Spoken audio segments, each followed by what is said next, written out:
We're joined now by former CIA Deputy Director Mike Morell. He's also our CBS News senior national security contributor. Good to have you here. Good to be here, Margaret. You just had that Foreign Affairs article that got all this attention. The terrorism warning lights are blinking red again. You compared the moment we are in now to what happened in the lead up to 9/11. And I want to play something FBI Director Chris Wray said earlier this month. Our most immediate concern has been that individuals or small groups will draw twisted inspiration from the events in the Middle East to carry out attacks here at home. But now, on top of that, increasingly concerning is the potential for a coordinated attack here in the homeland, not unlike the ISIS-K attack we saw at the Russia Concert Hall back in March. That's chilling. The White House says the president is briefed regularly on threats. If that is true, do you think he's doing enough? Hard for me to say whether he's doing enough because a lot of what needs to be done we wouldn't see publicly. What I would say is I ran into a lot of current intelligence officers and current policymakers after we published the article. The response was almost universal in, we're glad you wrote this, it's really important. I read that as maybe there's a lack of a sense of urgency here, and that's really important. A lack of sense of urgency among members of the public or the government? The administration, yeah, and Congress, quite frankly. There needs to be a sense of urgency about this, and I think the American public needs to understand what the threat is. That's why we called for a public congressional hearing just on the terrorist threats to the homeland, right? Not a hearing on threats broadly, but threats to the homeland. And then we need to hear what the administration is doing about this in a broad sense, right? Not the details, but in a broad sense. Well, I asked the chair of the House Intelligence Committee, Republican Mike Turner, about exactly your proposal, Sunday, yeah. And he really kind of dismissed it. Yeah, he said, we've covered that. He said we already covered it. They haven't. Right. He did call for the administration to declassify information. Our colleague Sam Vinograd, who ran vetting at the border for DHS, said basically the information that feeds those vetting lists, the watch lists, is dependent on how much good intelligence is collected, and that has been under-resourced. Do you agree with that? I agree with that 100%. We've shifted resources from the counterterrorism community to the China community. Now, that's understandable to some degree. It's been significant. So I think there's a cost to the intelligence we're collecting.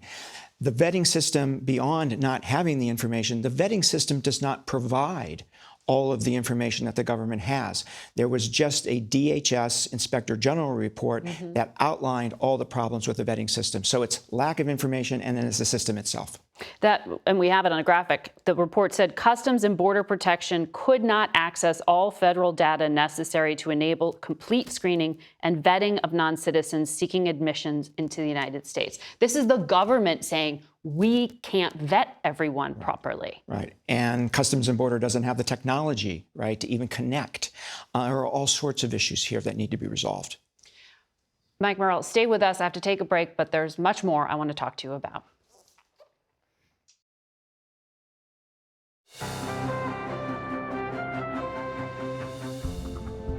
Welcome back to Face the Nation. We return now to our conversation with CBS News senior national security contributor, Mike Morell.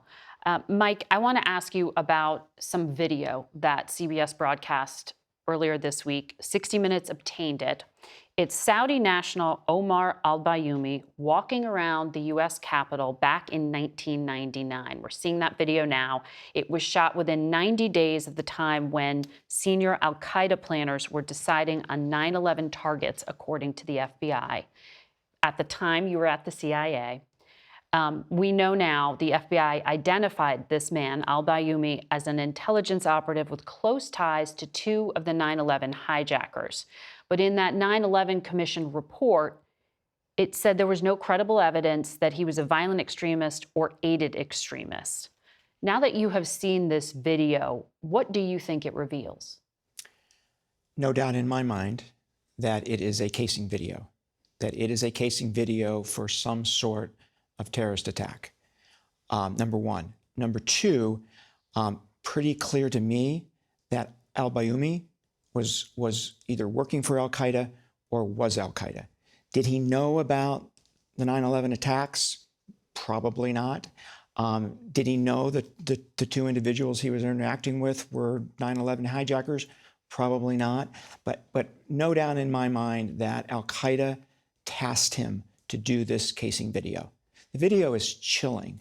It's chilling in terms of what he was videotaping, his narration over the top of it, which is part what tells you it was a casing video, and his extremist comments. Let me just give you two examples, Margaret.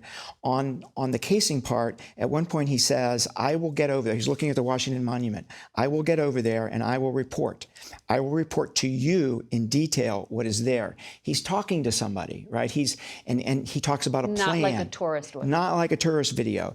And then in terms of the extremism, he's looking at the Capitol and he says, they say that our kids are demons. However, these are the demons, what he's looking at.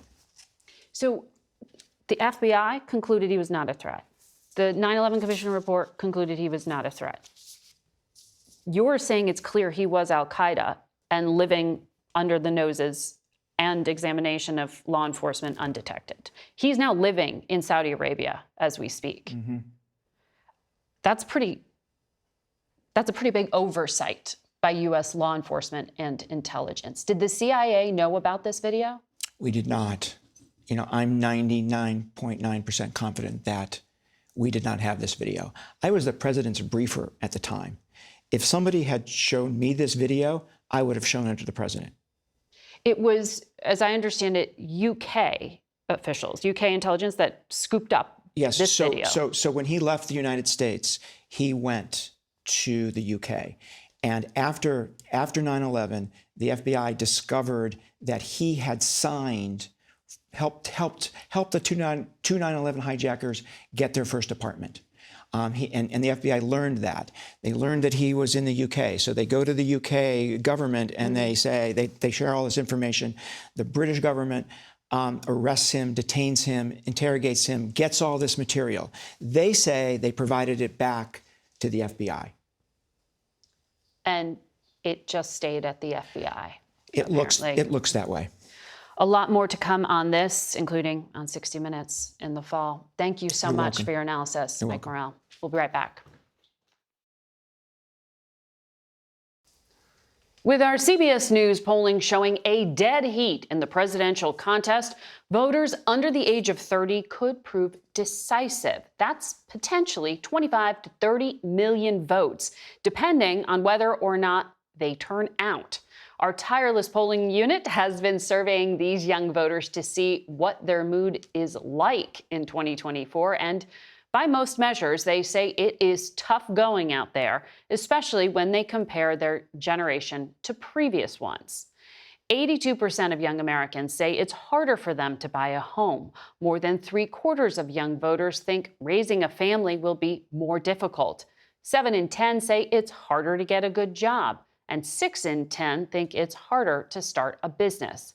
Joining us now is our Executive Director of Elections and Surveys, Anthony Salvanto. Anthony, so what made you focus in on this generation? How are they different? Well, we're going to look at all the key groups in this election, but I wanted to start with this one. What's interesting about them is they feel like they've already been tested in their lives. This is a generation, the younger part of them, who were in high school or college during COVID and the lockdowns, and most of them tell us that interrupted their education. They also look back, say they were more concerned about gun violence during those years than older generations. But what's really interesting here is they are also feeling like the older generation has left them a world that's more dangerous and a climate that's worse. And that motivates a lot of the issues that they care about.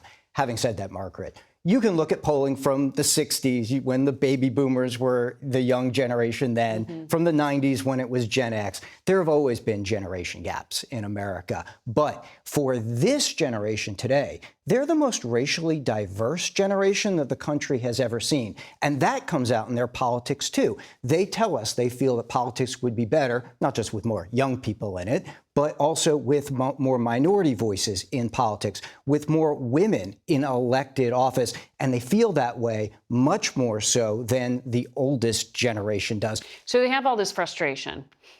What are they going to do about it? Are they going to vote?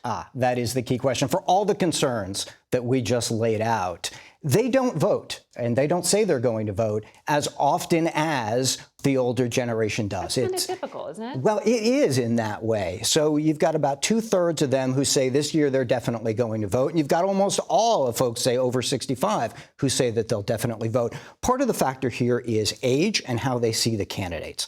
They think that the candidates, being the ages that they are, cannot relate and understand the issues that pertain to young people. And they're also a little more disappointed in their choices. What's key about that is when young people say they're disappointed in their choices, they're less likely to vote. But for older folks, even when they're disappointed in their choices, they still turn out. So that motivation is going to be a key question, and I'll button it up with this.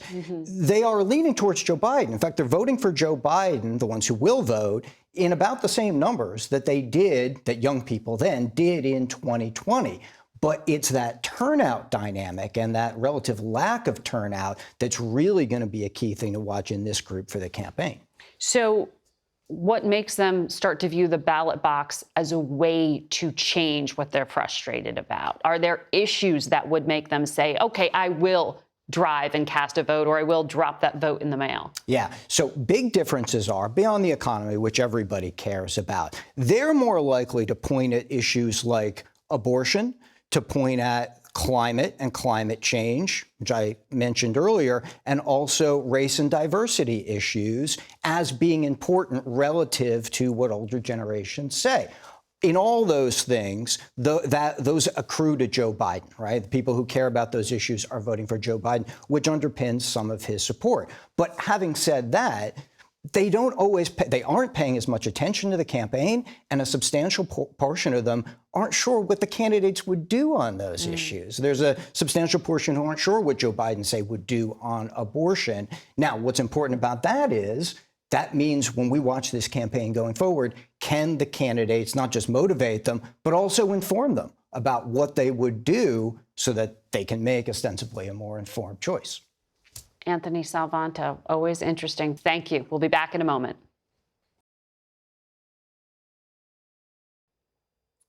Friday evening, we spoke with 6 voters, evenly split between who they're going to vote for, from 4 of the 7 battleground states.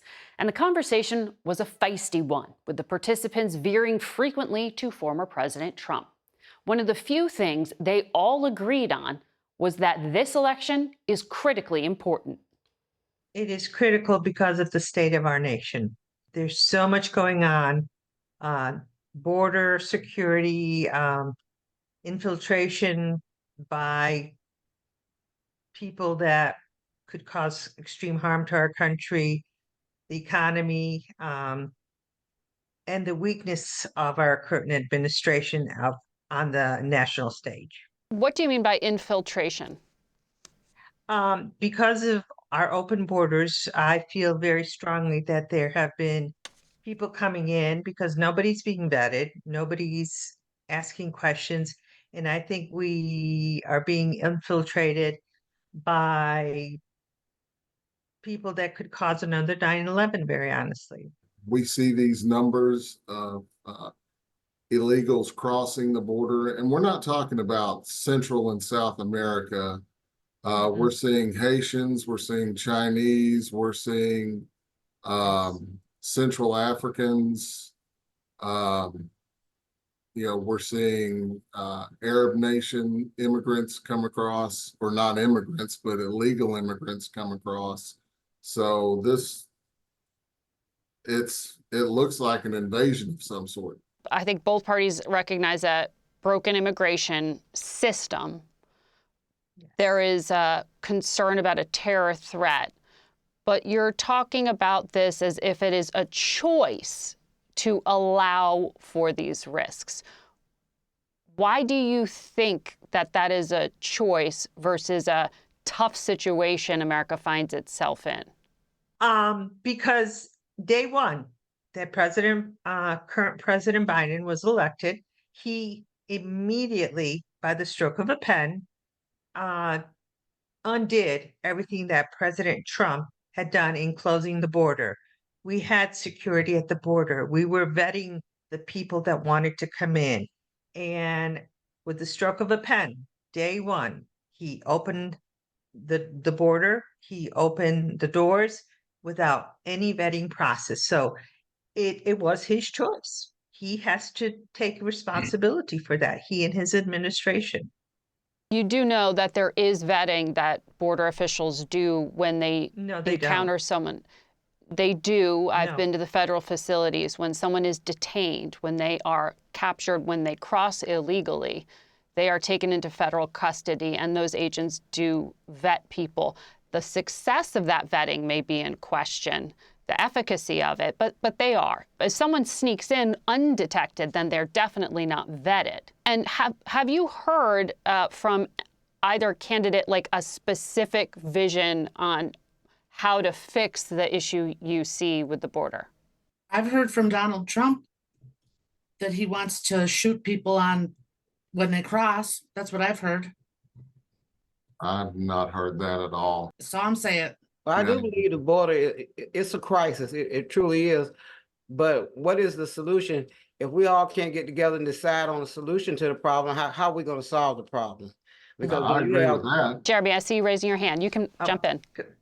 Well, two things, just to dispel a myth. If you look at statistically, the number of crimes committed in the United States, the highest, much higher number by native white citizens. That is a fact. The second thing is that the number of illegal crossings has remained roughly the same. I have driven past the border, Arizona, California, New Mexico, many times. And you can't drive, a mile or a mile and a half without seeing a border patrol vehicle agent. There are people there. They're doing their job. How many of you plan to watch the presidential debate on Thursday? Raise your hand if you're going to watch. Do any of you feel like you could be persuaded by these candidates to vote for the other one? Like if Donald Trump says something really compelling, would you switch from Joe Biden or vice versa? I would fall over if he said anything worth listening to. well, Trump already said he It's wanted a- to be a yeah, dictator. That was enough for me. This is Exactly. Well, I don't think you can take any of their words literally anymore. It's mostly political theater and comedy. Yeah. So there's some entertainment value there to be had. Mm-hmm. Yeah. Yeah, I That, think that at is this point, indeed for sure. So No, none of you, Donald Trump means it when he says he wants to be a dictator. He means it. I know he want revenge as well. So if I can jump in here, it's a show. He is from New York. He is a showman. He may be a blowhard. He may say things, but in the end, he knows how good this country has been to him in making him a success. So the things that he says, we basically listen with one ear, goes in one ear, goes out the other, and you try to go through the weeds to find out what really is going on. that's so interesting you say that you put aside what he says. Mhm. Do you have kids? Yes. I have two sons who are in the Air Force. It's sort of the opposite of how you parent, right? Like you probably don't tell Yes. your boys say whatever. You probably held them to account when they said something that they shouldn't have said. Why do you think you view this man who is going to be potentially commanding your sons into the battlefield to a different standard? Well, I don't hold him to a different standard. I'm not saying I appreciate or even like the type of stuff that sometimes comes out of his mouth. His show, The Apprentice, again, he had to be a showman. So that does it make it right? No, I don't Yeah. agree with that at all. However, we've had 4 years with him. A lot of us liked what he did for our country, but that doesn't mean we like the things he said or how he sometimes acted. A huge part of the reason why I'm for voting for Trump is economics and inflation. So raise your hand if any of you feel that you are better off today than you were 4 years ago. Probably the same. Same. You feel the same. I see you there with your hand up. Jeremy, you want to weigh in? Yeah, one of the things that people often forget is that American consumer spending has been rising, even in relation to inflation. Wages have been soaring high along with it. Some say that might have caused part of the inflation problem. I raised my hand about being better off 4 years ago because my employer has given significant raises across the board to everyone. And I guess I don't buy the kinds of things with the inflationary prices. I mean, if I pay an extra 20 cents a pound for asparagus, I think I'll live. So it just depends on individual circumstances. Yeah, because today, this economy, anybody that wants a job can get one. And that's a fact. Anybody that wants to work can get a job now. Raise your hand if any of you think about, for example, the state of our democracy. Does that concern you? And is that a reason that you would, wow, you are jumping right at it, Marlene. That I didn't even finish the sentence. What's going on? Donald Trump does not want what's good for America. He does not want democracy. He wants to have everything his way. He wants to place people in power that will do whatever he says this time. If he wants so-and-so to be in the Justice Department because they're going to do whatever he says, then he's going to go after all of his political opponents, even if they haven't done anything wrong. He's going to have complete control, and that's what he wants. So the same can be said about President Biden. He forced all the car manufacturers to convert to EVs, and now they did it because they had no choice. They were going to be penalized if they didn't, and now they're finally pushing back and saying no. There's no sales for these vehicles. Lydia, do you think somebody's making you buy a car? Yeah, I'm not buying an EV. By 2030. He made it. I think the comment is America has made it mandatory. Americans won't be required to drive electric vehicles. The car manufacturers, there was a goal set for the transition to happen, but Americans won't be required, and car manufacturers will still make combustion engines too. Does everyone here trust their state government to fairly and safely administer the upcoming presidential election? I do. Yeah. So, Lydia, you believe the state of Georgia will administer your election fairly? Well, there's been a lot of changes since the last election, so I You feel don't think they did in 2020? 50-50.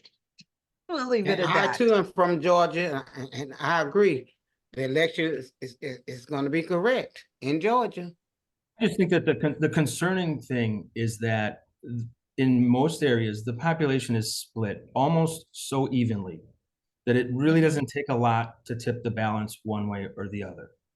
And I guess just here in the state of Wisconsin, I don't have 100% confidence that in Dane County, in Madison, or in Milwaukee, where it matters, where at 10 p.m. before you go to bed on election night, it looks like one thing, and then magically ballots are found overnight. It just doesn't give you that sense of confidence. So will all of you stand by the 2024 election results? Yes. Show of hands. And do all of you expect your preferred candidate to accept the 2024 election results?